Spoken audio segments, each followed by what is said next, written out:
c'est l'objectif, qui est la rencontre des peuples, qui peuvent échanger leur savoir, aussi leur ignorance. Parce que c'est dans les différences qu'on trouve les voies de la complémentarité. Sotigui Kouyaté est un sage, un griot au sens complet du terme. Conteur, acteur sur les planches au théâtre ou sur la toile au cinéma, il est né griot, son père l'était, ses enfants le seront. On ne peut pas se dérober à cela. C'est de père en fils. On ne demande pas à un griot s'il sait parler, puisqu'on les appelle le maître de la parole. On ne lui demande pas s'il sait danser, chanter, c'est dans le sang.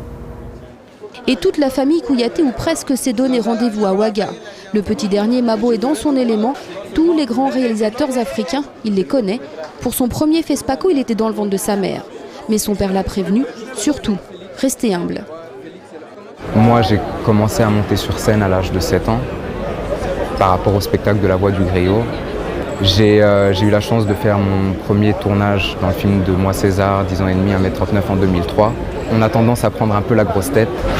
Et c'est vrai que par rapport à ma famille, aux gens qui étaient autour de moi, j'ai su revenir sur terre assez rapidement, quoi.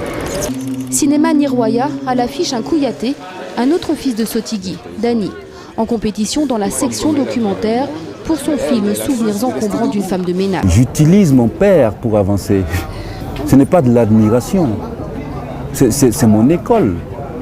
Si tu admires ton professeur, tu risques de tomber dans le rêve. Chez nous, on dit que le savoir, il ne se donne pas, il se prend. En 2001, Dani obtenait le prix spécial du jury à Ouagadougou. Ne cherchez pas, c'est dans le sang. À bientôt, on reviendra. Merci.